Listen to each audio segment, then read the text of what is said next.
서해 최북단 백령도. 짙은 바다 안개가 섬 전체를 집어삼킬 듯 자욱한 새벽이었다. 포성 대신 끼룩거리는 갈매기 소리가 섬뜩한 정적을 깨는 이곳. 대한민국에서 가장 팽팽한 긴장감이 감도는 군사 요충지이자 해병대 제6여단 흑룡부대의 심장부였다. 그리고 그 심장을 지휘하기 위해 해병대 창설 이래 최초의 여성 사령관이자 어깨에 별셋을 단 강철의 여인 강서윤 중장이 부임한 지 이제 막 한 달이 지나고 있었. 그녀의 별명은 강철나비. 전장에서 나비처럼 유연하게 움직여 적의 허를 찌르면서도 그 결과는 강철처럼 치명적이라 하여 붙여진 이름이었. 그녀의 이름 앞에는 늘 최초라는 수식어가 따라다녔. 최초의 여성 전투부대 소대장, 최초의 여성 연대장, 그리고 마침내 해병대 전체를 호령하는 최초의 여성 사령관. 그녀의 군 경력은 그 자체로 대한민국 여군의 역사이자 살아있는 전설이었. 하지만 그녀 자신은 그 화려한 수식어의 무게를 누구보다 잘 알았다. 유리천장을 깨부수는 매 순간 보이지 않는 칼날 위를 걷는 듯한 긴장감과 싸워야 했다. 그녀의 어깨에 달린 별 3개는 단순히 계급장이 아니라 수많은 여군 후배들의 희망과 기대를 상징하는 것이기에 그날 새벽 강서윤 사령관은 예정에 없던 해안 소초 순찰에 나섰다. 불시 순찰은 그녀의 오랜 습관이었다. 가장 깊은 어둠 속 가장 낮은 곳에서 군의 진짜 얼굴이 드러난다고 믿었기 때문이다. 편히들 근무해. 그냥 바람 쐬러 나온 거니까. 사령관의 갑작스러운 등장에 하얗게 질린 당직 사관이 중위에게 강 사령관은 특유의 나직하지만 힘있는 목소리로 말하며 소초 주변을 둘러보았다. 칠흑 같은 어둠 저편 희미한 등대 불빛만이 파도에 부서지고 있었다. 그때 소초 막사 구석에서 휴가 출발을 위해 배낭을 메고 서 있는 한 여군 하사가 그녀의 눈에 들어왔다. 이하늘 하사. 앳된 얼굴이었다. 하지만 그보다 더 시선을 잡아끈 건 왼쪽 뺨에 선명하게 번진 시퍼런 멍자국이었다. 순간 강서윤의 발걸음이 멈췄다. 예리한 그녀의 눈빛이 멍자국에 그대로 고정되었다. 이하늘 하사. 이병. 늘. 화들짝 놀란 이 하사가 경례를 붙였다. 그녀의 눈동자가 공포에 질린 채 파르르 흔들리고 있었다. 강서윤은 일부러 부드러운 목소리로 물었다. 휴가 나가는 길인가? 네, 그렇습니다. 얼굴은 어쩌다 그랬지. 훈련받다 다쳤나? 아, 그게 어젯밤에 침상에서 발을 헛디뎌서. 이 하사는 시선을 피하며 더듬더듬 대답했다. 너무나 전형적인 거짓임이 명백한 변명이었다. 강서윤은 한 걸음 더 다가서 그녀의 시선은 이 하사의 떨리는 손과 애써 감추려는 불안한 눈빛을 놓치지 않았다. 주변의 다른 병사들은 애써 다른 곳을 보며 딴청을 피우고 있었지만 그들의 경직된 어깨와 불편한 침묵은 더 많은 것을 말해주고 있었다. 이곳에 보이지 않는 폭력의 그림자가 짙게 드리워져 있음을, 모두가 암묵적으로 동의하고 방관하고 있음을. 강서윤은 이 하사의 어깨를 가볍게 잡았다. 그리고는 주변 모든 병사들이 들을 수 있도록, 하지만 오직 이 하사에게만 속삭이듯 말했다. 나는 해병대 사령관이기 이전에 너의 선배야. 그리고 선배는 후배를 지켜야 할 의무가 있어. 다시 묻는다. 누가 그랬지? 그녀의 목소리에는 강요가 아닌 진심 어린 염려와 단호한 의지가 담겨 있었다. 결국 이하늘 하사의 눈에서 애써 참고 있던 눈물이 툭 방울져 떨어졌다. 그녀의 입술이 파르르 떨리더니 마침내 작은 목소리로 고백이 터져나왔다. 윤지아, 상사님께서. 윤지아 상사.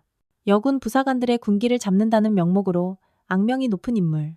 그리고 그녀의 뒤에는 중대장 박도준 대위가 있다는 소문이 파다했다.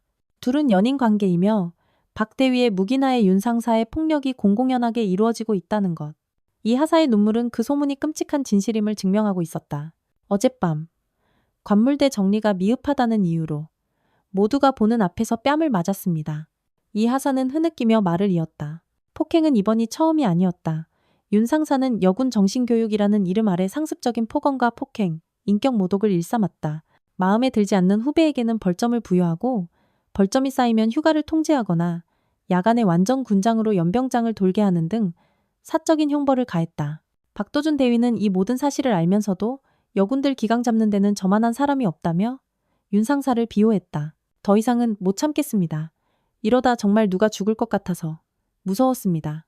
이하늘 하사의 마지막 말은 강서윤의 심장을 날카롭게 찔렀다. 그녀는 단순히 한 병사의 멍자국을 본 것이 아니었다. 자신이 평생을 바쳐 지키고 개혁하려 했던 해병대의 가장 어둡고 썩어빠진 환부를 목격한 것이다. 그녀가 깨부수려 했던 유리 천장보다 더 단단하고 추악한 침묵의 카르텔이라는 벽을 마주한 순간이었다. 강서윤은 떨리는 이 하사의 등을 가만히 다독였다. 그녀의 눈빛은 차갑게 식어 서해의 새벽 바다보다 더 깊고 어두워졌다. 괜찮다. 이제 괜찮아. 네 잘못이 아니야. 그녀는 이 하사를 안심시키며 동시에 자신에게 다짐했다. 내가 겪은 부당함, 그리고 너를 이렇게 만든 자들, 내가 반드시 뿌리 뽑겠다. 너의 용기가 헛되지 않도록 이 썩어빠진 문화를 완전히 도려낼 것이다. 이것은 사령관으로서의 명령이자 한 사람의 선배로서의 약속이다. 강철나비의 날개가 조용히 그러나 단호하게 펼쳐지는 순간이었다. 백령도의 자욱한 해무 속에서 거대한 폭풍이 시작되고 있었다. 이하늘 하사의 고백이 끝난 직후 강서윤 사령관의 움직임은 한치의 망설임도 없이 신속하고 치밀했다. 그녀는 즉시 자신의 직속 부관인 김민준 소령에게 극비 전문을 지시했다. 수신자는 단 2명. 해병대 사령부 법무실장과 해병대 수사단장 최강혁 대령이었다. 현 시간부로 제6여단 본부 및 예하부대 전체에 대한 사령관 직권 특별감찰 및 수사에 돌입한다. 수사단장 최강혁 대령은 즉시 최정예 수사팀을 꾸려 백령도로 진입할 것. 목표는 제3기동 중대 중대장 박도준 대위와 동중대 소속 윤지하 상사. 모든 통신은 비화 채널을 이용하고 작전 개시 전까지 보안에 만전을 기할 것. 이건 단순한 감찰이 아니다. 흑룡 작전이다. 썩은 뿌리를 뽑아내는 외과 수술이 될 것이다. 동시에 그녀는 여단 의무대장에게 연락해 이하늘 하사를 군병원 특실로 즉시 이송하고 단순 외상이 아닌 심리적 충격에 대한 정밀 진단을 지시했다. 이 하사는 단순한 피해자가 아니라 이 거대한 부조리를 밝혀줄 가장 중요한 증인이자 강서윤이 반드시 지켜내야 할 용기의 씨앗이었다. 새벽 5시, 동이 트기 직전에 어둠을 틈타 해병대 수사단의 검은색 UH-60 헬기 2대가 소리 없이 백령도에 착륙했다. 헬기에서 내린 것은 최강혁 대령이 직접 차출한 베테랑 수사관 12명이었다. 해병대의 저승사자로 불리는 최강혁 대령은 타협을 모르는 원칙주의자이자 강서윤 사령관이 가장 신뢰하는 칼이었다. 작전은 일사불란하게 진행되었다. 한 팀은 여군 생활관을, 다른 한 팀은 박도준 대위의 중대장실을 동시에 급습했다. 사령관 명령에 의한 압수수색 영장입니다. 협조해 주시길 바랍니다. 최강혁 대령이 직접 여군 생활관의 문을 열고 들어서자 막잠에서 깨어나던 부사관들은 경악을 금치 못했다. 수사관들은 곧장 윤지하 상사의 관물대로 향했다. 지금 뭐 하는 짓입니까? 윤 상사는 잠이 덜 깬 얼굴로 소리쳤지만 최강혁 대령의 싸늘한 눈빛 앞에서 더 이상 말을 잇지 못했다. 압수수색은 치밀했다. 수사관들은 윤 상사의 개인 수첩, 휴대전화, 컴퓨터는 물론 침상 매트리스 밑과 관물대의 깊숙한 곳까지 샅샅이 뒤졌다. 그리고 마침내 결정적인 증거가 발견되었다. 그녀의 개인 다이어리. 그 안에는 날짜별로 여군 후배들의 이름과 함께 벌점이라는 명목으로 온갖 가혹행위들이 상세히 기록되어 있었다. 이하늘 관물대 정리분량 5점. 박소미 식사시간 잡담 연병장 5바퀴. 이수진 대담 목소리 자금 3점. 화장실 청소 추가. 이것은 단순한 폭행을 넘어선 조직적이고 상습적인 학대의 명백한 증거였다. 심지어 벌점을 현금으로 상세해주겠다며 돈을 갈취한 정황까지 포착되었다. 같은 시각 박도준 대위의 중대장실을 덮친 팀 역시 중요한 증거를 확보했다. 그의 책상 서랍에서 윤지하 상사와 함께 찍은 다정한 사진들과 두 사람이 주고받은 연애편지, 그리고 주말에 함께 사용한 것으로 보이는 연극 티켓과 고급 레스토랑 영수증이 쏟아져 나왔다. 이는 두 사람이 단순한 상급자와 부하 관계가 아님을 증명하는 동시에 박 대위가 윤 상사의 비위를 적극적으로 비호하고 공모했을 가능성을 강력하게 시사했다. 특히 수사관들은 박 대위의 컴퓨터에서 부대관리라는 이름의 암호화된 파일을 발견했다. 디지털 포렌식 팀이 현장에서 즉시 암호 해독에 착수했다. 해가 완전히 떠오를 무렵 윤지하 상사와 박도준 대위는 각각 다른 차량에 태워져 헌병대 취조실로 이송되었다. 소식을 들은 여단장과 참모들은 사령부로 달려와 강서윤 사령관에게 해명을 요구했지만 그녀는 굳게 닫힌 집무실 문을 열지 않았다. 대신 창밖으로 막 체포되어 끌려가는 두 사람의 모습을 차갑게 내려다볼 뿐이었다. 헌병대 취조실. 최유라 상사는 여전히 억울하다는 듯 소리쳤다. 이건 명백한 월권입니다. 제가 후배들 군기 좀 잡은 게 그렇게 죽을 죄입니까? 여군들끼리 기강 잡는 게 뭐가 문제란 말입니까?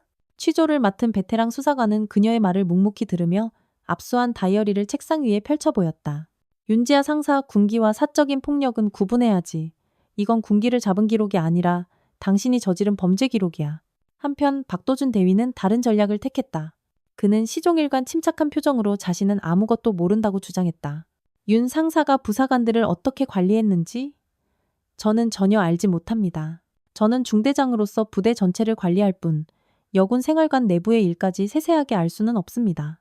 그의 능숙한 거짓말에 취조는 난항을 겪는 듯했다.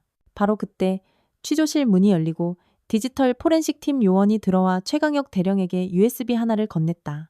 박 대위의 컴퓨터에서 발견된 암호 파일의 복원이 끝난 것이다. 최강혁 대령은 USB를 노트북에 꽂고 그 안에 파일을 열었다. 파일 안에는 녹음 파일들이 날짜별로 정리되어 있었다.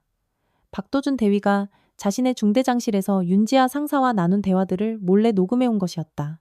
아마도 나중에 문제가 생길 경우 자신만 빠져나가기 위한 보험이었을 것이다. 최강혁 대령은 그중 하나를 재생했다. 도준 씨, 오늘 이 안을 그년 아주 죽여놨어. 감히 내 앞에서 눈을 똑바로 쳐다보잖아? 싸가지 없는 년. 윤지아의 목소리. 잘했어, 지아야. 그런 애들은 처음부터 길을 팍 죽여놔야 돼. 그래야 다른 애들도 꼼짝 못하지. 내가 뒤에서 다 막아줄 테니 하고 싶은 대로 해. 박도준의 목소리.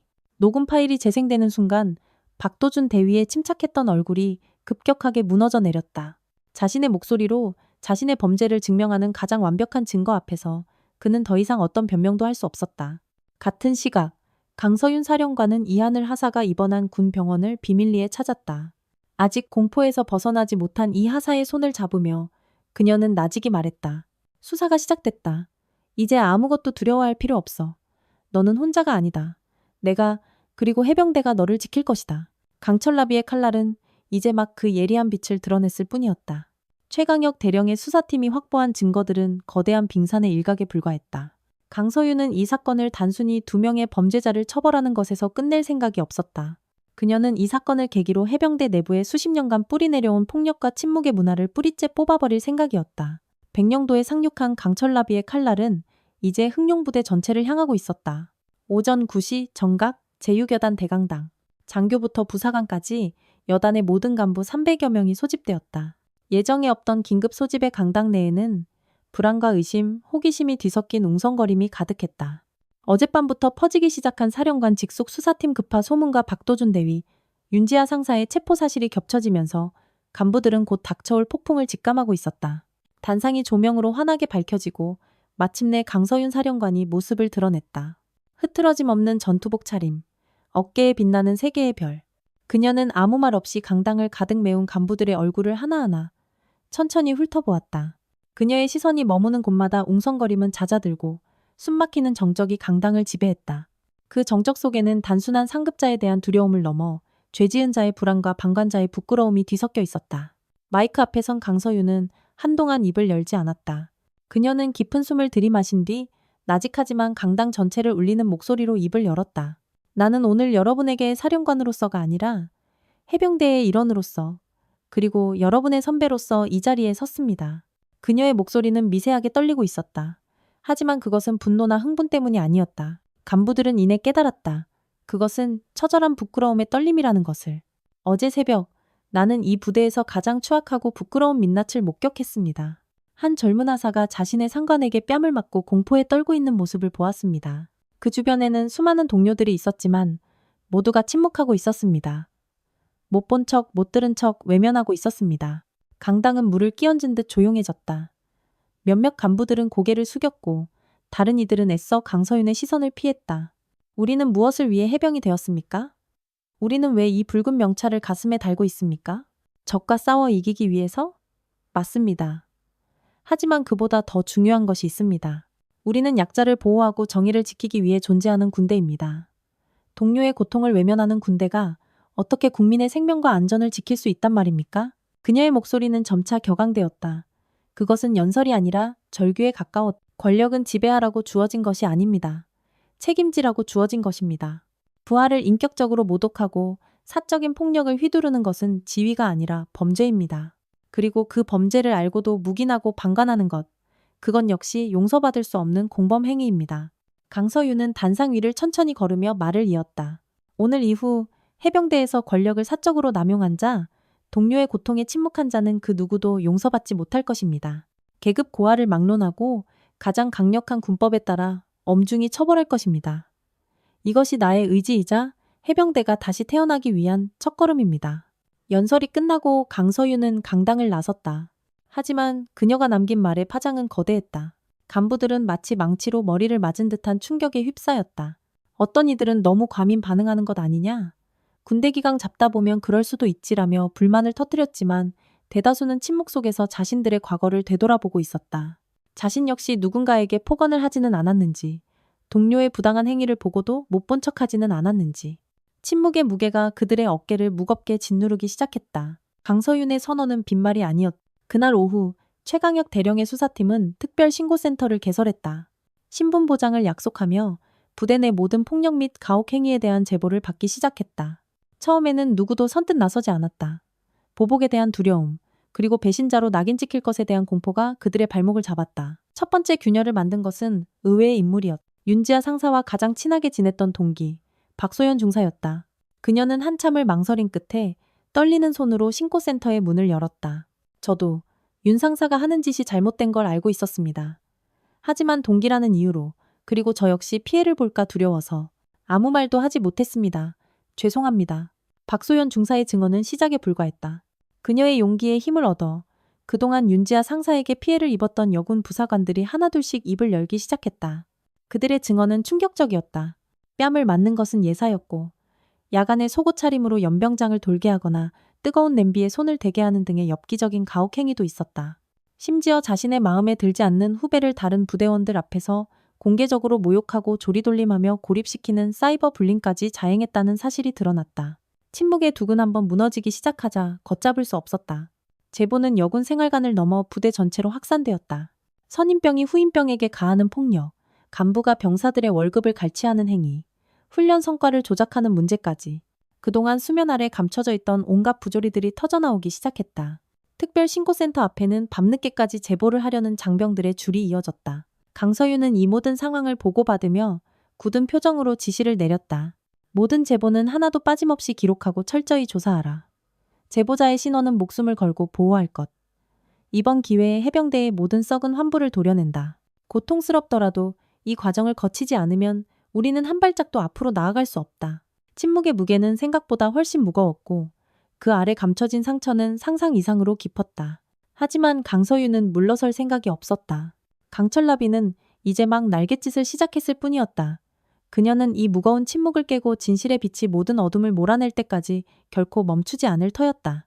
백령도에 상륙한 것은 단순한 사령관이 아니라 해병대의 양심을 뒤흔드는 거대한 태풍이었다. 강서윤 사령관의 흑룡작전이 본격적인 궤도에 오르면서 백령도 제유교단은 거대한 소용돌이의 중심으로 빨려 들어갔다. 특별신고센터에 접수된 제보는 수백 건을 넘어섰고 최강혁 대령의 수사팀은 연일 밤샘 조사를 이어갔다. 진실이 드러날수록 부대의 골마 터진 환부는 예상보다 훨씬 깊고 심각했다. 단순 폭행, 폭언을 넘어선 금품 갈취, 성추행, 훈련 장비 횡령, 근무 기록 조작 등 군대라는 이름 아래 자행된 온갖 범죄의 민낯이 드러났다. 하지만 진실이 수면 위로 떠오를수록 보이지 않는 저항의 역풍 또한 거세게 불어오기 시작했다. 그 역풍은 부대 개혁을 두려워하는 기득권 세력, 즉 올드가드, 올드갈로부터 시작되었다. 수십 년간 해병대의 악습을 전통과 기강이라는 이름으로 포장해온 이들에게 강서윤의 개혁은 자신들의 권위와 존재 이유를 부정하는 용납할 수 없는 반란으로 비쳤다. 역풍은 익명의 투서와 음해성 소문이라는 비열한 형태로 나타났다. 국방부 내부 통신망인 인트라넷 익명 게시판에는 강서윤 사령관을 비방하는 글들이 연이어 올라오기 시작했다. 해병대 최초 여성 사령관, 부임 한 달 만에 부대 뒤집어 놓다. 과연 이것이 정상적인 지휘인가? 전방 긴장감이 최고조에 달한 시점에 적이 아닌 아군을 향해 칼을 겨누는 지휘관. 그녀의 진짜 목적은 무엇인가? 개인의 영달을 위해 해병대의 명예를 팔아넘기는 포퓰리즘적 행태를 즉각 중단하라. 글들은 교묘했다. 강서윤의 성별을 은근히 걸고 넘어지며 그녀의 개혁 의지를 여성 특유의 감정적이고 독단적인 행동으로 폄하했다. 또한 서해의 군사적 긴장감을 부각하며 그녀가 부대 단결을 저해하고 전투력을 약화시키는 이적 행위를 하고 있다는 프레임을 씌웠다. 이러한 음해성 여론은 일부 보수적인 예비역 단체와 언론을 통해 외부로까지 퍼져나가며 강서윤을 압박했다. 사령부 내부에서도 반발은 만만치 않았다. 특히 강서윤과 동기이거나 선배인 일부 장성들은 비공식적인 자리에서 노골적으로 불만을 표출했다. 강 장군 너무 밀어붙이는 거 아니야? 그러다 부대 전체가 와해되겠어. 최전방 부대는 좀 다루기 힘든 놈들도 있고 기강 잡으려면 어느 정도의 군기는 필요한 법이야. 그걸 다 범죄로 몰면 누가 지휘관 하려고 하겠나. 한 원로 장성의 충고 어린 비판에 강서윤은 단호하게 대답했다. 선배님, 군기와 폭력은 동의어가 아닙니다. 선배님들께서 지켜오신 해병대의 진짜 전통은 그런 야만적인 악습이 아니라 전우를 위해 목숨을 내놓는 숭고한 동료애라고 저는 믿습니다. 썩은 가지를 쳐내지 않으면 나무 전체가 죽습니다. 지금의 고통을 감수하지 않으면 해병대에는 미래가 없습니다. 그녀의 단호함에 원로들은 더 이상 말을 잇지 못했지만 그들의 눈에는 불만과 의구심이 가시지 않았다. 강서윤은 거대한 성체 안에서 고립된 섬이 되어가고 있었다. 최강혁 대령의 수사 역시 벽에 부딪혔다. 박도준 대위와 윤지아 상사의 범죄 사실은 명백했지만 그들의 배후, 즉 여단 지휘부의 조직적인 은폐 의혹을 파헤치는 것은 쉽지 않았다. 관련자들은 약속이나 한 듯 입을 맞추고 기억나지 않는다. 보고받은 바 없다는 말만 앵무새처럼 되풀이했다. 특히 박도준 대위의 직속 상관인 3대 대장 황철민 중령은 가장 완강하게 버텼다. 그는 수사팀 앞에서 부하 관리를 제대로 하지 못한 지휘 책임은 통감하지만 개별적인 범죄 행위까지는 알 수 없었다며 선을 그었다. 취조실. 최강혁 대령은 창백한 얼굴로 앉아있는 윤지아 상사를 응시했다. 그녀는 이제 모든 것을 체념한 듯 보였다. 윤 상사, 이 모든 걸 혼자 뒤집었을 생각인가? 당신이 박도준 대위의 지시나 묵인 없이 이런 일들을 저질렀다고 믿을 사람은 아무도 없어. 그리고 박 대위는 이미 당신을 버릴 준비를 하고 있다는 것도 알아야 할 텐데. 최강혁 대령의 말에 윤지아의 눈동자가 흔들렸다. 실제로 박도준은 변호사를 통해 모든 것은 윤 상사의 단독 범행이며 자신은 연인관계라는 약점 때문에 그녀의 행동을 제대로 제지하지 못했을 뿐이라는 입장을 흘리고 있었다. 사랑이라는 이름 아래 헌신했던 남자에게 처절하게 배신당했다는 사실이 그녀를 무너뜨렸다. 그 인간 자기가 시킨 일도 많았어요. 자기가 더 즐겼다고요. 후배들 괴롭히는 거. 자기는 손에 피 안 묻히고 나를 방패막이로 쓴 거예요. 마침내 윤지아의 입에서 박도준의 구체적인 범죄 지시와 가담 정황이 쏟아져 나오기 시작했다. 그녀는 박도준이 특정 후배를 지목하며 군기를 잡으라고 지시했던 사실, 가혹행위 장면을 몰래 지켜보며 즐겼던 사실, 심지어 벌점이라는 명목으로 갈취한 돈의 일부를 상납받았다는 사실까지 폭로했다. 진실의 역풍 속에서도 강서윤은 흔들리지 않았다. 그녀는 자신의 집무실에서 밤늦게까지 불을 밝히고 최강혁 대령의 보고서를 검토하며 다음 단계를 구상했다. 그녀는 책상 위에 놓인 한 장의 사진을 가만히 응시했다. 갓 임관했을 무렵 첫 부임지인 연평도에서 찍은 사진이었다. 앳된 얼굴의 강서윤 소위가 선배, 동기, 그리고 자신이 이끌던 부하들과 함께 환하게 웃고 있었다. 그들 중 몇몇은 전장에서 혹은 군 내부의 부조리 속에서 쓰러져 갔다. 보고 있나 얘들아? 너희들이 그토록 지키고 싶어 했던 그리고 바꾸고 싶어 했던 해병대를 이제 내가 바꾸려고 한다. 비록 지금은 사방이 적이고 거센 역풍이 불어오지만 나는 결코 포기하지 않을 거야. 너희들의 희생을 헛되게 만들지 않을 거야. 그녀는 자리에서 일어나 창밖을 내다보았다. 백령도의 밤은 칠흑같이 어두웠지만 수평선 너머에서는 새로운 날을 알리는 희미한 여명이 밝아오고 있었다. 진실을 향한 길은 험난했지만 그녀는 알고 있었다. 가장 어두운 새벽이 지나야만 진정한 아침이 온다는 것을. 강철나비는 역풍을 향해 더욱 힘차게 날갯짓을 준비했다. 강서윤 사령관이 일으킨 개혁의 바람은 거센 역풍에 부딪혔지만 그 바람은 동시에 웅크리고 있던 작은 씨앗들을 깨우고 있었다. 특별신고센터의 존재와 사령관의 단호한 의지가 알려지면서 보복을 두려워하며 침묵하던 병사들 사이에서 미세하지만 의미 있는 변화가 시작되었다.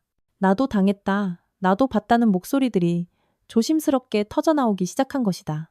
용기는 마치 전염병처럼 한 사람에게서 다른 사람으로 퍼져나갔다. 그 중심에는 최초의 제보자 박소연 중사가 있었다. 그녀는 동기인 윤지아를 고발한 이후 배신자라는 수군거림과 싸워야 했지만 꿋꿋이 버텨냈다. 오히려 다른 피해자들이 용기를 낼 수 있도록 그들의 곁을 지키고 신고센터에 동행해주며 든든한 버팀목이 되어주었다. 박소연 중사의 노력에 힘입어 마침내 가장 결정적인 증언을 해줄 인물이 나타났다. 윤지아 상사에게 가장 오랫동안 가장 심하게 괴롭힘을 당했던 이수진 하사였다. 그녀는 극심한 트라우마로 전역까지 고려했지만 박 중사의 설득과 강서윤 사령관에 대한 믿음으로 어렵게 입을 열기로 결심했다. 수사단장 최강혁 대령과 마주 앉은 이수진 하사의 얼굴은 창백했고 목소리는 모기만 하게 작았다. 윤지아 상사는 악마였습니다. 저희에게는 살아있는 악마요. 이 하사의 증언은 베테랑 수사관들조차 경악하게 만들었다. 윤 상사는 단순히 기강을 잡는 수준을 넘어 인간의 존엄성을 파괴하는 행위를 즐겼다. 한겨울에 냉수 마찰을 시키고 몇 시간씩 밖에 세워두거나 유통기한이 지난 음식을 강제로 먹게 하는 일도 있었다. 특히 그녀는 후배 여군들의 여성성을 트집 잡아 모욕하는 것을 즐겼다. 화장을 조금이라도 하면 군인이 아니라 창녀처럼 하고 다닌다고 폭언을 퍼부었고 생리휴가를 신청하면 꾀병 부린다며 모두 앞에서 인격적인 모독을 주었다. 가장 끔찍했던 건 인형놀이였습니다. 이하사는 떨리는 목소리로 말을 이었다. 윤상사는 밤에 자신의 방으로 후배들을 불러 자기가 지정하는 옷을 입고 재롱을 부리게 했어요. 수치스러운 포즈를 취하게 하고 사진을 찍기도 했습니다. 그리고 그 자리에는 항상 박도준 대위가 있었습니다. 그는 그저 지켜보기만 하는 것이 아니라 포즈가 어색하다, 표정이 왜 그러냐며 품평을 하고 조롱을 즐겼습니다. 그것은 명백한 성희롱이자 권력에 의한 성적 착취였다. 이수진 하사는 떨리는 손으로 자신의 휴대전화를 내밀었다. 그때 너무 무서워서 몰래 녹음했습니다. 죽고 싶다는 생각밖에 안 들었지만 언젠가 이 진실을 밝혀야 한다고 생각했습니다. 휴대전화에는 윤지아 상사의 폭언과 박도준 대위의 조롱이 담긴 녹음 파일 수십 개가 저장되어 있었다. 이는 두 사람의 범죄를 입증할 가장 확실한 스모킹건이었다. 최강혁 대령은 이 하사의 손을 잡으며 말했다. 정말 힘든 결심이었을 겁니다. 이 하사님의 용기가 이 사건을 해결할 결정적인 열쇠가 될 겁니다. 고맙습니다. 그리고 정말 미안합니다. 한편 군병원에 입원해 있던 이하늘 하사는 자신의 뺨에 난 멍이 아니라 마음에 생긴 깊은 상처와 싸우고 있었다. 그녀는 밤마다 악몽에 시달렸고 낯선 사람의 발소리만 들려도 극심한 공포에 떨었다. 군복을 입은 사람을 보는 것조차 힘겨웠다. 그러던 어느 날 강서윤 사령관으로부터 한 통의 손편지가 도착했다. 화려한 수식어 없는 담백하지만 진심이 담긴 편지였다. 이하늘 하사에게 그날 새벽 그대의 눈에서 본 공포를 나는 평생 잊지 못할 것이오. 그 공포는 그대 혼자만의 것이 아니라 이 군대에 뿌리내린 잘못된 과거의 것이었음을 이제야 깨닫소. 그 과거를 바로잡는 것이 나의 소임임을 그대의 용기가 나에게 가르쳐 주었소. 지금은 많이 힘들고 아프겠지만 결코 그대 자신을 탓하지 마시오. 그대는 누구보다 강한 사람이며 그대의 용기는 지금 수많은 전우들의 잠자던 용기를 깨우고 있소. 천천히 그러나 단단하게 회복하길 바라오. 이 강철나비가 그대의 상처 입은 날개를 지켜주는 든든한 바람이 되어주겠소. 우리는 함께 날아오를 것이요. 이하늘은 편지를 몇 번이고 다시 읽으며 소리 없이 눈물을 흘렸다. 그 눈물은 더 이상 공포와 절망의 눈물이 아니었다. 자신의 고통을 알아주는 사람이 있다는 위로, 자신의 용기가 헛되지 않았다는 안도감, 그리고 다시 일어설 수 있다는 희망의 눈물이었다. 그녀는 며칠 만에 처음으로 식사를 제대로 했고 심리치료사에게 자신의 이야기를 조금씩 털어놓기 시작했다. 용기의 전염은 예상치 못한 곳에서도 일어났다. 수사 과정에서 과거 박도준 대위의 운전병이었던 한 병사가 제보를 해왔다. 그는 박 대위가 윤 상사뿐만 아니라 부대 운영비를 횡령하고 상납하는 정황을 목격했다고 증언했다. 부대에 배정된 유류를 빼돌려 팔거나 부식업자와 결탁하여 납품 단가를 부풀리는 방식이었다. 그리고 그 상납의 종착지가 바로 대대장 황철민 중령이라는 충격적인 사실도 함께 털어놓았다. 작은 하사의 용기 있는 고백에서 시작된 파문은 이제 여단 전체를 뒤흔드는 거대한 태풍으로 발전하고 있었다. 침묵의 둑은 완전히 무너졌고 그 아래 감춰져 있던 진실의 급류가 모든 것을 집어삼키기 시작했다. 강서윤 사령관은 이 모든 용기 있는 증언들을 하나하나 가슴에 새겼다. 그들의 용기가 바로 자신이 이 싸움을 포기할 수 없는 이유이자 반드시 승리해야만 하는 증거였다. 이수진 하사의 녹취 파일과 전직 운전병의 결정적 증언은 흑룡작전의 국면을 완전히 바꿔놓았다. 사건은 이제 박도준 대위와 윤지아 상사의 개인적인 일탈을 넘어 대대장 황철민 중령이 연루된 조직적인 비리 사건으로 확대되었다. 최강혁 대령의 수사팀은 황철민 중령을 정조준하기 시작했다. 하지만 황철민 중령은 만만한 상대가 아니었다. 그는 해병대 내에서도 손꼽히는 전략가이자 선후배 관계가 셔츠의 풀처럼 빳빳한 해병대 특유의 문화 속에서 막강한 인맥을 구축하고 있는 인물이었다. 그는 수사팀의 소환 요구에 불응하며 오히려 자신의 인맥을 총동원해 강서윤 사령관과 수사팀을 압박하기 시작했다. 국방부 본부의 고위 장성들에게 전화를 걸어 전방 부대장의 지휘권을 침해하는 과잉 수사라며 억울함을 호소했고 해병대 예비역 단체를 움직여 강서윤의 개혁을 비판하는 성명서를 발표하게 했다. 상황은 강서윤에게 불리하게 돌아가는 듯했다. 사령부 내에서도 이쯤에서 수사를 마무리하고 황중령은 지휘 책임을 묻는 선에서 징계로 끝내야 한다는 의견이 고개를 들기 시작했다. 최전방 대대장을 형사처벌하는 것은 부대 사기와 전투력에 심각한 타격을 줄 수 있다는 우려 때문이었다. 강서윤은 중대한 결단에 기로해섰다. 여기서 멈추고 현실과 타협할 것인가? 아니면 더 큰 저항을 감수하고 끝까지 나아갈 것인가? 그녀의 집무실에는 무거운 침묵이 흘렀다. 그녀는 밤늦도록 홀로 앉아 고민에 잠겼다. 그녀의 머릿속에는 이하늘 하사의 멍든 얼굴, 이수진 하사의 떨리는 목소리, 그리고 진실을 위해 용기를 낸 수많은 병사들의 얼굴이 스쳐 지나갔다. 그들의 얼굴을 떠올리자 답은 명확해졌다. 다음 날 아침, 강서윤은 최강혁 대령을 호출했다. 황철민 중령, 오늘 중으로 긴급 체포하십시오. 그녀의 목소리는 조용했지만 그 안에 담긴 결의는 강철처럼 단단했다. 최강혁 대령은 잠시 놀란 표정을 지었지만 이내 결심이 선 듯 경례를 붙였다. 알겠습니다, 사령관님. 명령대로 집행하겠습니다. 모든 책임은 내가 집니다. 수사단은 오직 증거와 법률에 따라서만 움직이십시오. 어떤 외압에도 굴복하지 마십시오. 황철민 중령에 대한 체포영장이 발부되었다는 소식은 제유교단뿐만 아니라 해병대 전체를 발칵 뒤집어 놓았다. 현역 대대장이, 그것도 최전방 부대 지휘관이 비리 혐의로 체포되는 것은 전례 없는 일이었다. 황중령을 비호하던 세력들은 경악했고 강서윤의 반대파들은 결국 선을 넘었다며 맹비난을 퍼부었다. 체포작전은 신속하게 이루어졌다. 수사관들이 대대장실에 들이닥쳤을 때 황철민 중령은 서류를 파쇄하며 증거를 인멸하고 있었다. 이게 무슨 짓이야? 내가 누군 줄 알고? 라며 격렬하게 저항했지만 결국 수사관들에게 제압되어 수갑을 차고 말았다. 그의 손목에 채워진 차가운 금속 수갑은 그가 쌓아올린 철옹성 같던 권위가 무너져 내렸음을 상징적으로 보여주었다. 대대장실 압수수색 과정에서 결정적인 증거가 발견되었다. 그의 개인 금고 안에서 비밀 장부가 나온 것이다. 장부에는 그가 박도준 대위를 비롯한 예하 지휘관들로부터 정기적으로 상납받은 금품 목록과 날짜가 꼼꼼하게 기록되어 있었다. 심지어 인사청탁과 함께 거액의 뇌물을 받은 정황까지 담겨 있었다. 그는 부하들의 범죄를 눈감아주는 대가로 자신만의 왕국을 건설하고 있었던 것이다. 황철민 중령의 체포는 흥룡 작전의 거대한 전환점이었다. 이는 단순히 부패한 지휘관 한 명을 처벌하는 것을 넘어 해병대 내부에 깊숙이 뿌리내린 계급과 인맥이라는 이름의 성역을 깨부수는 신호탄이었다. 강서윤 사령관이 이 싸움에서 결코 물러서지 않을 것이며 그 어떤 성역도 인정하지 않겠다는 강력한 메시지를 해병대 전체에 던진 것이다. 사건의 파장은 일파만파로 커졌다. 언론은 연일 해병대판 내부자들이라는 자극적인 제목으로 사건을 대서특필했고 국방부 장관은 직접 대국민 사과를 발표하며 해병대에 대한 고강도 감찰을 지시했다. 강서윤을 비난하던 목소리는 잦아들었고 여론은 그녀의 개혁을 지지하는 쪽으로 급격히 돌아섰다. 강서윤은 집무실 창가에 서서 멀리 펼쳐진 백령도의 바다를 바라보았다. 폭풍우가 지나간 뒤의 바다는 언제나 더 푸르고 깊다. 지금 해병대가 겪고 있는 이 극심한 혼란과 고통 역시 더 강하고 정의로운 군대로 거듭나기 위한 성장통임을 그녀는 믿었다. 이제 시작이었다. 부패한 지휘관들을 처벌하는 것은 문제의 끝이 아니라 시작에 불과했다. 그녀는 이제 이 부서진 땅 위에 새로운 집을 지어야 했다. 폭력과 부조리의 문화가 다시는 발붙이지 못하도록 서로를 존중하고 신뢰하는 새로운 해병대의 문화를 만들어야 할 더 큰 과제가 그녀를 기다리고 있었다. 강철나비의 여정은 이제 막 이막을 올리고 있었다. 황철민 중령의 구속은 해병대 전체를 뒤흔든 지진과도 같았다.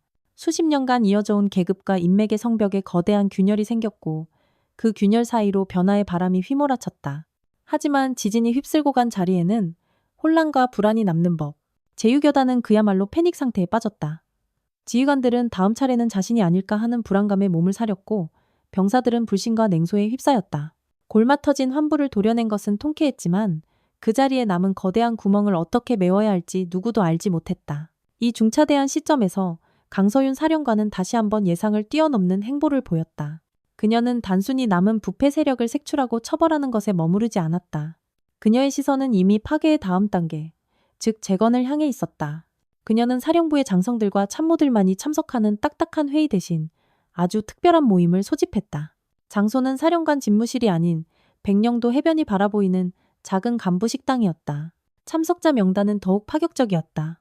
최강혁 수사단장과 주요 참모진은 물론 이번 사건의 최초 제보자였던 박소연 중사, 결정적 증언을 했던 이수진 하사를 포함한 젊은 부사관과 위관 장교 10여 명이 그 자리에 함께했다. 심지어 이번 사태를 겪으며 묵묵히 제 할 일을 다했던 평범한 병사 대표까지 초대되었다. 계급과 나이를 불문하고 변화를 열망하는 이들이 한자리에 모인 것이다. 어색한 침묵 속에서 강서윤은 직접 내린 커피를 한 잔씩 나눠주며 입을 열었다. 여기 모인 우리는 모두 해병대의 부끄러운 민낯을 목격한 증인들입니다. 그리고 동시에 새로운 해병대를 만들어갈 책임을 나눠진 동지들이기도 합니다. 나는 오늘 여러분의 거창한 보고나 분석을 듣고 싶은 것이 아닙니다. 우리가 발딛고 있는 이 땅을, 우리의 후배들이 살아갈 이 부대를 어떻게 바꿔야 할지 여러분의 진솔한 목소리를 듣고 싶습니다. 그녀의 말에 용기를 얻은 젊은 간부들이 하나둘씩 입을 열기 시작했다. 사령관님, 지금의 지휘관 평가 방식은 문제입니다. 오직 훈련 성과와 작전 성공률 같은 숫자로만 평가받다 보니 지휘관들은 병사들의 고충이나 부대 분위기 같은 보이지 않는 것들에는 신경 쓸 여유가 없습니다. 부하들을 닥달해서라도 성과를 내는 지휘관이 유능하다는 인식이 바뀌지 않으면 제2, 제3의 황철민은 또 나올 것입니다. 한 젊은 대위의 날카로운 지적에 다른 부사관이 말을 보탰다. 소원 수리함은 있으나 만화입니다. 누가 썼는지 다 아름아름 찾아내고 결국 제보자만 문제병사로 찍힙니다. 정말로 신원이 보장되고 핸드폰으로도 쉽게 접근할 수 있는 그런 소통 창구가 절실합니다. 저희가 두려워하는 건 처벌이 아니라 아무도 들어주지 않는다는 절망감입니다. 이야기는 꼬리에 꼬리를 물고 이어졌다. 경직된 상하관계, 보여주기식 훈련, 열악한 심리상담 시스템, 구시대적인 인권 감수성까지 그동안 가슴속에만 담아두었던 문제점들이 거침없이 쏟아져 나왔다.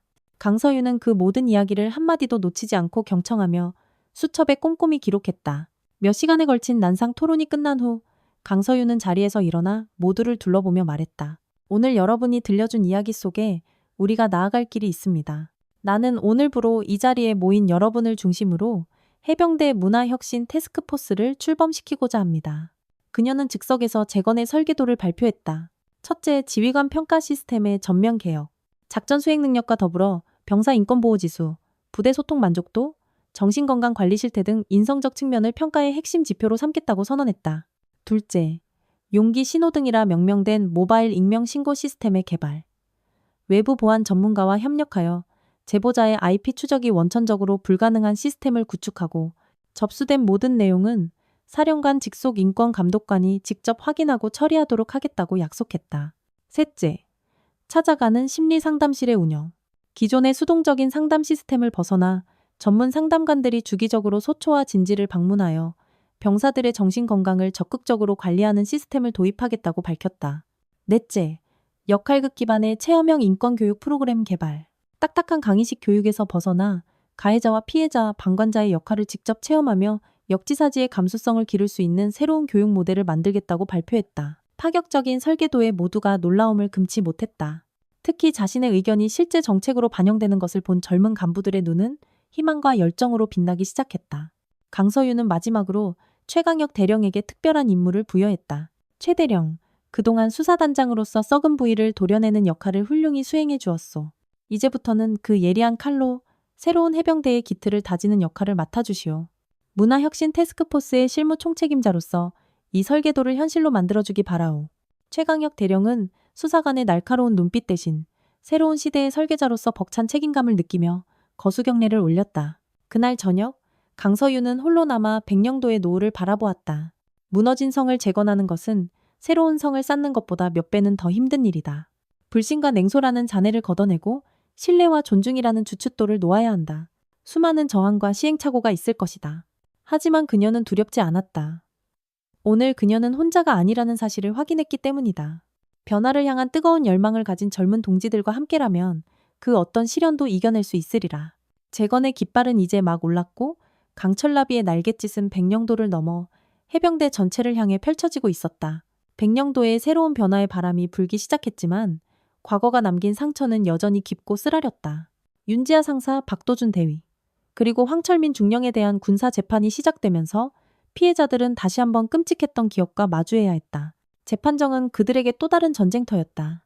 피고인들은 국내 최고의 로펌을 선임하여 어떻게든 혐의를 벗어나려 발버둥쳤다. 박도준 대위 측 변호인은 모든 책임을 윤지아 상사에게 떠넘기며 그는 그저 사랑에 눈이 먼 순진한 지휘관이었을 뿐이라고 주장했다. 황철민 중령 측은 북한과 대치하는 최전방 지휘관의 특수성을 고려해야 한다며 그의 비리는 부대 운영을 위한 어쩔 수 없는 관행이었다고 강변했다. 그들의 뻔뻔한 변론은 피해자들의 가슴에 두 번 칼을 꽂는 것과 같았다. 증인석에 선 이수진 하사는 떨리는 목소리로 인형놀이의 실상을 증언했다. 그녀가 어렵게 꺼내놓은 진실에 피고인 측 변호인은 연인 관계인 상급자들의 애정 표현을 오해한 것 아니냐, 거부 의사를 명확히 표현했느냐 는 식의 모욕적인 질문을 던졌다. 이 하사의 얼굴이 새하얗게 질리고 방청석에 앉아있던 동료들은 분노를 참지 못했다. 바로 그때 방청석에 앉아있던 강서윤 사령관이 조용히 자리에서 일어났다. 재판장의 시선이 모두 그녀에게 쏠렸다. 그녀는 아무 말 없이 증인석에 이 하사를 향해 고개를 숙였다. 군 최고 지휘관이 일개 하사에게 보내는 진심 어린 사과와 존경의 표시였다. 그 모습에 이 하사는 다시 용기를 얻었고 끝까지 흔들림 없이 증언을 마칠 수 있었다. 한편 군병원에서 심리치료를 받던 이한을 하사는 중대한 결심을 내렸다. 그녀는 군 생활을 포기하는 대신 부대로 복귀하기로 마음먹었다. 그녀를 괴롭혔던 그곳으로 돌아가 자신과 같은 피해자가 다시는 나오지 않는 부대를 만드는 데 힘을 보태고 싶었다. 그것이 자신을 지켜준 강서윤 사령관과 동료들에게 보답하는 길이자 스스로의 상처를 치유하는 유일한 방법이라고 믿었다. 이 하사의 복귀 소식에 부대는 술렁였다. 어떤 이들은 그녀를 영웅이라며 반겼지만 어떤 이들은 여전히 그녀를 분란을 일으킨 문제아로 취급하며 불편한 시선을 보냈다. 이 하사는 애써 담담한 척했지만 자신을 향한 편견의 벽 앞에서 다시 위축되는 것을 느꼈다. 그녀가 복귀한 날 저녁, 강서윤 사령관이 예고 없이 그녀의 생활관을 찾았다. 류 사령관은 다른 부대원들을 모두 내보낸 뒤 이 하사와 단둘이 마주 앉았다. 돌아오기로 한 결정, 정말 어렵고 힘들었을 거란 걸 안다. 고맙고 또 미안하다. 강서윤은 사령관으로서가 아니라 인생의 선배로서, 같은 여성으로서 이 하사의 손을 잡고 말했다. 상처는 부끄러운 것이 아니다. 상처는 우리가 싸웠다는 증거이고 살아남았다는 훈장이다. 너는 상처 입은 치유자다. 너의 존재 자체가 이 부대원들에게는 가장 강력한 메시지가 될 것이다. 그러니 기죽지 마라. 너의 뒤에는 내가, 그리고 변화를 바라는 수많은 동료들이 함께 서 있다. 그날 밤 이하늘 하사는 오랜만에 악몽을 꾸지 않고 잠이 들었다.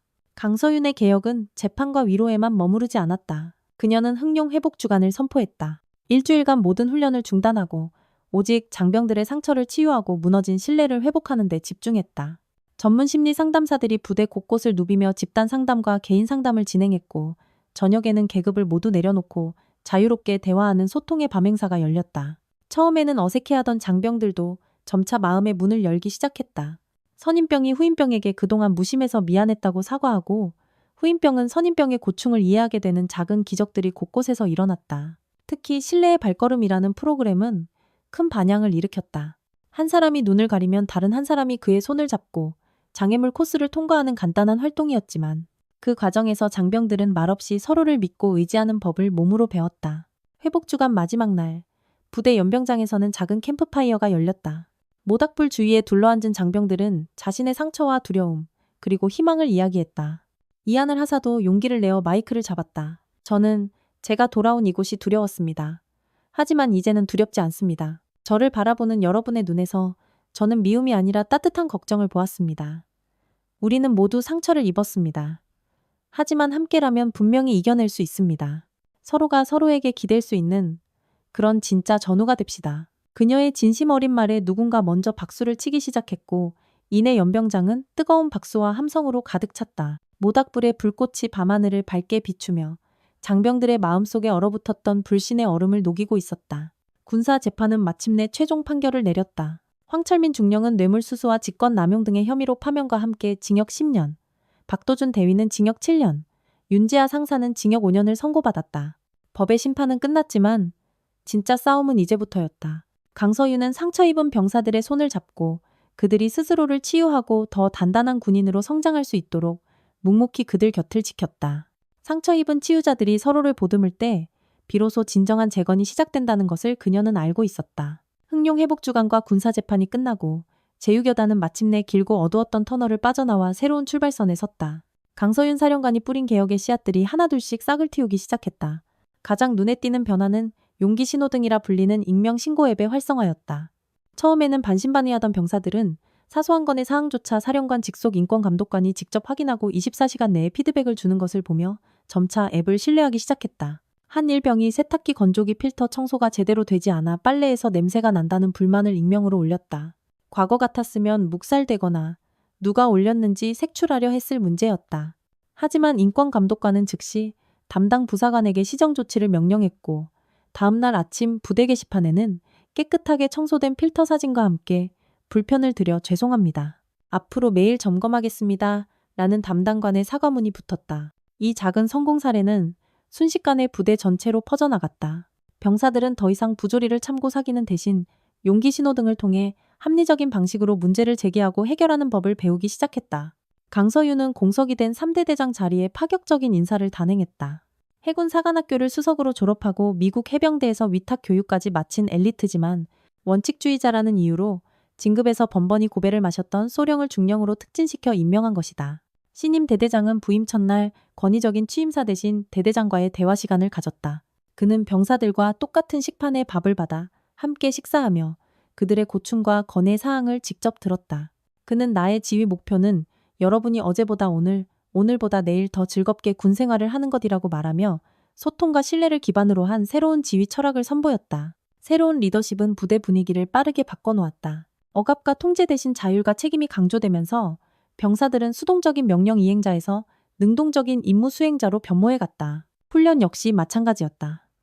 과거의 선착순과 얼차려는 사라지고 분대 단위의 토론과 시뮬레이션 기반의 과학적 훈련 방식이 도입되었다. 그러던 어느 날 새벽, 새로운 해병대의 시험대가 될 운명의 사건이 발생했다.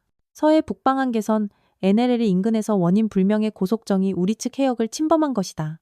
즉각 비상상황이 발령되었고 강서윤의 지휘 아래 제유교단이 대응 작전에 투입되었다. 과거 같았으면 상부의 명령이 떨어지기만을 기다리며 우왕좌왕했을 상황. 하지만 이번에는 달랐다. 3대 대장은 즉시 각 중대장에게 상황을 공유하고 현장 지휘관의 판단을 존중한다는 원칙 아래 자율적인 대응을 주문했다.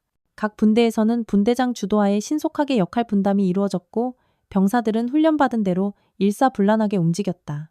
특히 이하늘 하사가 속한 분대는 침착하게 해안으로 접근하는 고속정을 감시하며 그 규모와 무장 상태, 이동 경로를 정확하게 상부에 보고했다. 그녀의 눈빛에는 더 이상 과거의 공포가 없었다. 오직 자신의 임무를 완수하겠다는 단호한 의지만이 빛나고 있었다. 강서윤은 종합상황실에서 실시간으로 전송되는 영상과 보고를 받으며 작전 전체를 지휘했다. 그녀는 불필요한 교전을 피하면서도 단호한 경고 통신과 차단 기동으로 상대방을 압박했다. 몇 시간의 긴 대치 끝에 고속정은 결국 기술을 돌려 북으로 돌아갔다. 단 한 발의 총성도 단 한 명의 부상자도 없이 완벽하게 상황을 마무리한 것이다. 작전 종료 후 합참의장이 강서윤에게 직접 전화를 걸어 해병대가 놀랍도록 침착하고 유기적인 대응 능력을 보여준 완벽한 작전이었다며 극찬을 아끼지 않았다. 이번 작전의 성공은 강서윤의 개혁이 단순히 부대 인권을 개선하는 것을 넘어 싸워 이기는 강한 군대를 만드는 데도 핵심적이라는 사실을 증명해 보였다. 신뢰로 뭉친 군대는 공포로 통제되는 군대보다 훨씬 강하다는 진리가 입증된 순간이었다. 그날 밤 강서윤은 야간 훈련 중인 해안 소초를 찾았다. 칠흑 같은 어둠 속에서 한 선임병이 경계 근무를 나가는 후임병의 방탄 헬멧 턱끈을 고쳐 매주며 긴장하지 마라. 내가 바로 뒤에 있다고 말해주는 모습을 목격했다. 그 작은 모습 속에서 강서윤은 새로운 해병대의 희망을 보았다. 그녀는 소초 막사 지붕 위에 올라가 쏟아질 듯한 밤하늘의 별들을 바라보았다. 길고 험난한 항해였다. 하지만 이제 해병대라는 거대한 함선은 폭풍우를 이겨내고 새로운 희망의 바다를 향해 돛을 올리고 있었다. 그녀는 가슴 벅찬 감동을 느끼며 나직이 읊조렸다. 우리의 항해는 이제 시작이다.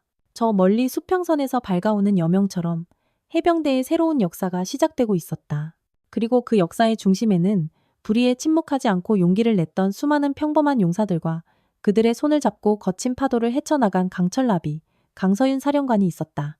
시간이 흘러 백령도에서 시작된 작은 날갯짓은 대한민국 국군 전체를 뒤흔드는 거대한 태풍이 되었다. 제유교단의 성공적인 개혁 사례는 백령도 모델이라 불리며 전군으로 확산되기 시작했다. 용기 신호등 앱은 육군, 해군, 공군 버전으로 개발되어 보급되었고 강서윤 사령관이 도입했던 체험형 인권교육과 회복 주간 프로그램은 전군 공통교육 과정으로 채택되었다. 강철나비의 개혁은 이제 한 부대의 성공 신화를 넘어 대한민국 국방의 새로운 이정표가 되고 있었다. 가을이 깊어갈 무렵 역대 최대 규모의 한미연합 상륙훈련이 서해안 일대에서 실시되었다. 이번 훈련의 핵심은 단연 해병대 제유교단이었다. 과거의 해병대가 무적의 공격력을 상징했다면 새로운 유교단은 스마트하고 강한 군대의 상징으로 떠올랐기 때문이다. 국내외 언론과 군사 전문가들의 시선이 온통 백령도로 쏟아졌다. 훈련은 시작부터 과거와는 전혀 다른 양상으로 전개되었다. 작전의 목표는 단순히 적진을 점령하는 것이 아니었다. 아군 피해 최소화, 민간인 보호, 돌발 상황에 대한 윤리적 판단 등 복합적인 과제들이 함께 주어졌다. 상륙 돌격이 시작되고 유교단은 미 해병대와의 완벽한 공조 아래 거침없이 해안선을 장악해 나갔다. 바로 그때 예상치 못한 돌발 상황이 발생했다. 적의 저항군으로 위장한 가상 세력이 인근 마을의 민간인들을 인질로 잡고 농성하기 시작한 것이다. 훈련 시나리오에는 없던 상황이었다. 과거 같았으면 최고 지휘부의 명령이 내려올 때까지 공격을 멈추고 대기했을 것이다. 하지만 신임 3대 대장은 주저하지 않았다. 그는 즉시 현장에 가장 가까이 있던 이하늘 하사의 분대에 자율적인 판단과 대응을 위임했다. 이 하사, 현장 상황은 자네가 가장 잘 알 것이다. 아군의 피해와 민간인의 안전을 모두 확보할 수 있는 최선의 방안을 찾아 실행하라. 책임은 내가 진다. 상관의 절대적인 신뢰 속에서 이하늘 하사는 침착하게 상황을 분석했다. 그녀는 무력으로 진압할 경우 인질의 희생이 불가피하다고 판단했다. 그녀는 분대원들에게 즉시 포위망을 구축하여 저항군의 퇴로를 차단하라고 지시하는 한편 자신은 통신병 한 명만을 데리고 비무장 상태로 마을 회관으로 다가갔다. 우리는 교전을 원치 않는다. 인질을 석방하고 투항하면 여러분의 안전을 보장하겠다. 이 하사의 당찬 외침에 저항군 내에서 동요가 일기 시작했다. 그녀는 훈련에서 배운 협상 기술과 심리전 기법을 총동원하여 저항군을 설득했다. 몇 시간에 걸친 끈질긴 대화 끝에 저항군은 마침내 무기를 버리고 인질들을 모두 석방했다. 총성 한 발 울리지 않고 인질 구출 작전을 완벽하게 성공시킨 것이다. 이 모든 과정은 연합훈련을 지켜보던 지휘부와 전 세계 언론에 실시간으로 중계되었다. 이하늘 하사의 영웅적인 활약은 이번 훈련의 백미였다. 그녀는 더 이상 과거의 상처 입은 피해자가 아니었다. 그 어떤 위기 상황에서도 흔들리지 않는 판단력과 동료를 아끼는 따뜻한 리더십을 갖춘 해병대가 자랑하는 최고의 부사관으로 성장해 있었다. 훈련이 끝난 후 미군 사령관은 강서윤의 손을 잡으며 말했다. 당신이 이룬 것은 단순한 부대 개혁이 아니오. 강 장군. 당신은 군대의 혼을 바꿔놓았소. 오늘 당신의 부하들이 보여준 용기와 창의성은 그 어떤 최첨단 무기보다도 강력한 힘을 가지고 있소. 훈련이 성공적으로 끝나고 얼마 후 강서윤은 국회 국방위원회 청문회의 증인으로 출석했다. 일부 보수적인 의원들은 여전히 그녀의 개혁 방식이 군의 기강을 해이하게 만들었다며 날선 질문을 던졌다. 강서윤 증인, 강한 훈련만이 강한 군대를 만듭니다. 병사들 비위나 맞추는 군대가 어떻게 전쟁에서 이길 수 있겠습니까? 질타에 가까운 한 의원의 질문에 강서윤은 조용히 마이크를 잡고 단호한 목소리로 대답했다. 의원님, 진정한 강함은 폭력에서 나오지 않습니다. 진정한 강함은 동료를 향한 깊은 신뢰에서 나옵니다. 내 등을 안심하고 맡길 수 있는 전우가 있을 때 우리는 가장 용감하게 적과 싸울 수 있습니다. 부하를 인격적으로 존중하고 그들의 목소리에 귀 기울이는 지휘관이야말로 가장 강한 지휘관입니다. 저는 우리의 아들, 딸들이 괴물이 되어 전장으로 향하는 것을 원치 않습니다. 저는 그들이 서로를 지키는 용감한 인간으로서 조국과 국민을 지켜주길 바랍니다. 그것이 제가 꿈꾸는 강한 해병대의 모습입니다. 그녀의 진심 어린 답변에 청문회장은 잠시 숙연한 침묵에 휩싸였다. 그녀의 연설은 전파를 타고 전국에 알려졌고 수많은 국민들의 가슴에 깊은 울림을 주었다. 강철나비는 이제 해병대뿐만 아니라 대한민국 사회 전체에 진정한 강함이란 무엇인가에 대한 화두를 던진 시대의 아이콘이 되었다. 그 해겨울, 강서윤은 대장 진급과 함께 합참의장으로 추천되었다. 군인으로서 오를 수 있는 최고의 영예였지만 그녀는 고심 끝에 그 자리를 정중히 고사했다. 저는 별을 다는 것보다 현장에서 우리 아이들과 함께 뒹구는 것이 더 행복한 군인입니다. 아직 해병대에는 제가 해야 할 일이 남아 있습니다. 뿌리 내린 개혁의 씨앗이 거목으로 자랄 때까지 저는 이 자리에서 제 소임을 다하고 싶습니다. 그녀의 결정에 많은 이들이 아쉬워했지만 그녀를 아는 사람들은 모두 고개를 끄덕였다. 그녀는 권력이나 명예를 좇는 사람이 아니었다. 그녀는 처음부터 끝까지 그저 자신의 후배들이 더 나은 환경에서 군 복무를 하길 바랐던 진정한 선배이자 군인이었다. 어느 맑은 봄날, 강서윤은 처음 이하늘 하사를 만났던 백령도의 두모진 소초를 다시 찾았다. 해안선에는 이제 막 해병대에 입대한 신병들이 그들만의 방식으로 전통을 만들어가고 있었다. 선임병이 훈련을 마친 후임병의 전투화 끈을 풀어주며 어깨를 두드려주고 후임병은 PX에서 사온 시원한 음료수를 건네며 감사를 표하는 그런 따뜻하고 인간적인 풍경이었다. 그 모습을 흐뭇하게 바라보던 강서윤의 눈에 앳된 한 여군 하사가 들어왔다. 이제 막 부임한 신임 하사였다. 그녀는 조금 긴장한 듯 보였지만 그 눈빛 속에는 두려움 대신 호기심과 설렘이 가득했다. 그녀는 선배들과 스스럼없이 어울리며 밝게 웃고 있었다.